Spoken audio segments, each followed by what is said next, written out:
Welcome to Legally Everywhere, where we are what?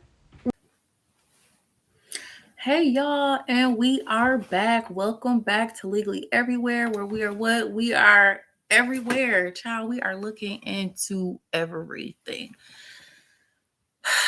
It's so much going on. Like,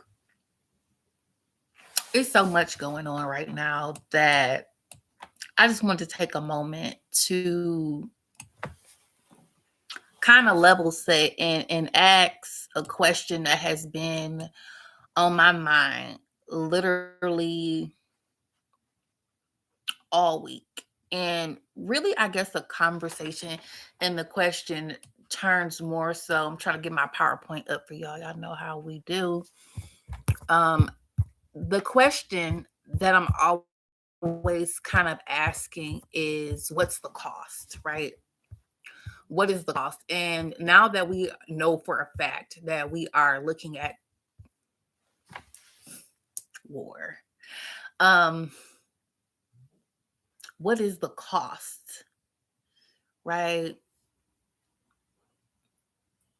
What exactly is that cost? Because right now we know that there are already so many reported impacts across the world.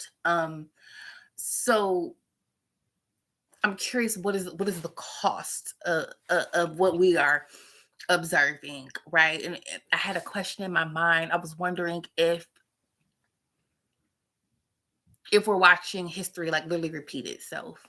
So today is kind of dedicated to that mindset. It's been a question that's been on my mind. It was even on my mind when I did the last live, but I've really been kind of trying to unpack it. It is so much information. There are so many places that are reporting things, and you're trying to find time to say, is this actual and factual? Is this just, what is this resource? What is this information? I'm actually going to show you one site that I have been looking at. Um, you know what? Let me see. Let me pull this piece up. Because when I tell you, I mean, it's been overstimulating.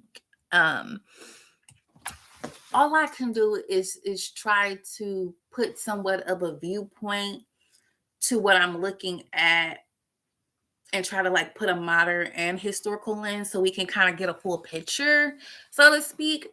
There's so much conversation and dialogue on it. And I just said, you know what? I'm gonna go ahead and jump onto that specific link. I'm sure you just heard that. I had it in the background. Let's see if we can pull it up. This is a app that I came across after reading about 50,000 comments online trying to get to some of the sources that people have been going to. You're like, you're probably like, that sounds like obnoxiously obscene. But yeah, I wanted to get to the tea, right? So here it is. In the time I haven't seen you guys, 50,000 at least comments I've read. Let me show you one of these, because this one's like a monitoring tool for open source like conflict signals. So what's really interesting is they're reporting like airstrikes, drone activity, military movements. That's an open source, right? Public information types of things. So let us go ahead and pull this up. Let us go ahead, and I'm going to jump and show you this temporarily. Big bucks, no whammies.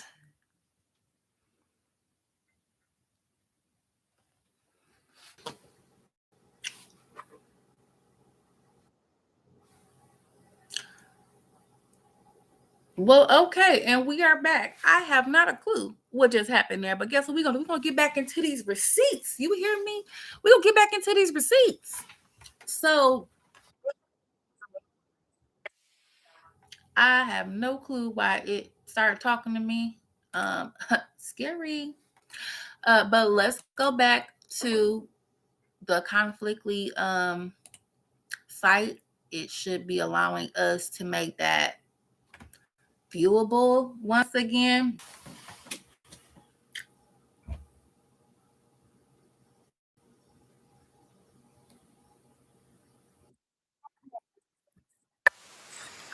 Right. So there was this site that I had set up for us to look at, right? And every time I try to stream it so that you all may see it, it appears to disappear, right? So with that being said, what I'm going to do is just not show you that portion. We're not going to worry about it, but you did get to see some of the elements.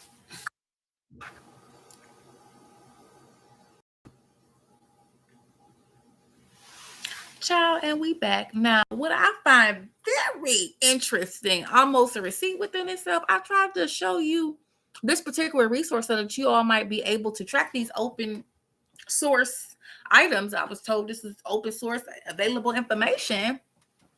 And baby, y'all, as you can see, it kicked me out 3 times. Now, if I just on here and I'm just trying to do whatever I'm doing, looking at it in the last couple days, I've never had that kind of issue. The moment I was trying to stream and show you all, it kicked me out of YouTube. It didn't kick me off. It literally kicked me off of YouTube 3 times. Y'all saw that within these 15 minutes because I was anticipating this to be a 30-minute live. Okay.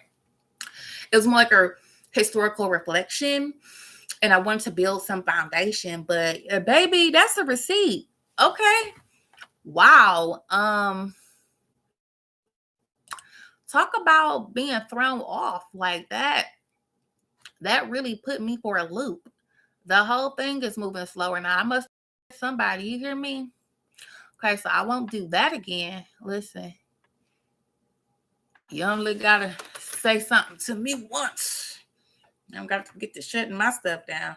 After I've been watching TV, y'all got me nervous. Okay, so here's what we're gonna do. I'm gonna go ahead and put the second piece up, which is the PowerPoint Canva. I guess I am of an age, right? So interesting. So now my Canva disappeared. Child, they put me through it. When they say take me through there, take me through there. Don't take me nowhere. I'm perfectly fine where I am at. I have never, in all the time I have ever had technology, had something quite like this. So I apologize. Are we at war with Iran? I think we're in a military action at this point. I'll leave it to Congress and lawyers, et cetera, from the administration to determine the exact. Okay, so yesterday, the president said we're doing very well on the war front, and previously he said we should expect American casualties because, quote, that often happens in war. So is the president wrong when he says we are at war? Well, I won't add or subtract anything to the president. I wouldn't presume to do so, but I know this is a material matter in front of the Congress and between the administration, and I'm not the right person to weigh in on exactly the criteria. Okay. You said that regime change is not one of the objectives of this military operation. Is that correct? Of the U.S. military campaign at this time as directed by the president. Okay. If that's the case, can you explain why the first military target of the joint U.S.-Israeli operation was Iran's Supreme Leader Khamenei? My understanding is that's an Israeli strike. We can get you more detail, including this afternoon in the classified briefing. Okay, well, President Trump clearly disagrees because he immediately took credit for this, saying, I got him before he got me. And shortly after the strikes on Saturday, Trump told the Iranian people, bombs will be dropping everywhere. When we're finished, take over your government. It will be yours. This is probably your only chance for generations. And your boss, Secretary Hegseth, literally said he made sure that the people responsible in the Iranian regime to try and take out President Trump were on the target list. How does arming the Kurds and encouraging a civil war advance our military objectives of degrading Iran's power projection capabilities? Ma'am, I'm not sure I can comment on that. I'm just not tracking it specifically, but I can get into it, get back to you or into classified. Okay, great. I'd like to enter into the record 3 articles about how we are arming the Kurds. Absolutely. Thank you. Okay, so you won't say if we're at war. You won't say if regime change is actually part of our thing. Do you agree that there is a risk of Iran becoming a failed state? think there are a wide range of risks, but I think those are the kinds of things that we are precisely seeking to avoid and capitalize on to make sure it's net beneficial for the American people. Okay, and does the department actually have a plan to avoid that and prevent a failed state in this very strategic part of the world? Well, without fixating on the specific eventuality, ma'am, I would say the department is actively planning to ensure that we are, deliver on the president's objective of a net beneficial result for this military campaign. Okay, you keep saying that it's important that we have a plan and that you are working on the plan. What is the plan? Ma'am, it may be worth when my colleagues, or we can go in, but particularly when my colleagues come over and brief this afternoon, you may ask them. Obviously, we're not going to talk about that in open session. Okay, how long will this war last? How much longer will our service members have to sacrifice their lives? So I'm not going to take away the president's decision space. He's got the wide range. He's the master of that. As he has indicated, and Chairman Kaine as well, the military campaign, at least at this point, has been scoped out, or I would say people have discussed it as roughly 3, 4, 5 weeks. But that, of course, does not constrain the president's decision space. But again, goes back to the kind of phasing of the military campaign that's been given specifically to the U.S. Armed Forces. Okay, and what about cost? Can you say how much this will cost the American people? I'll get back to you, ma'am. I can't give you an answer at this point. Okay. Mr. Colby, at his first press conference, your boss, Secretary Hegseth, said this mission is laser-focused, destroy offensive missiles, destroy missile production, destroy their Navy, and they will never have nuclear weapons. In 2003, just as Operation Iraqi Freedom was getting underway, President Bush said, our mission is clear, to disarm Iraq of weapons of mass destruction, to end the regime's support for terrorism, and to free the Iraqi people. Remind me, Under Secretary Colby, how long did Operation Iraqi Freedom last? I'm actually not sure technically, a decade or something. It took 8 years before Iraq became even remotely stable at a cost of thousands of American lives and trillions of taxpayer dollars. Secretary Hegseth said this week that we're not doing nation building. We don't do quagmires, no democracy building exercise. In fact, his predecessor as Secretary of Defense, Secretary Rumsfeld, said, and I quote, I don't do quagmires.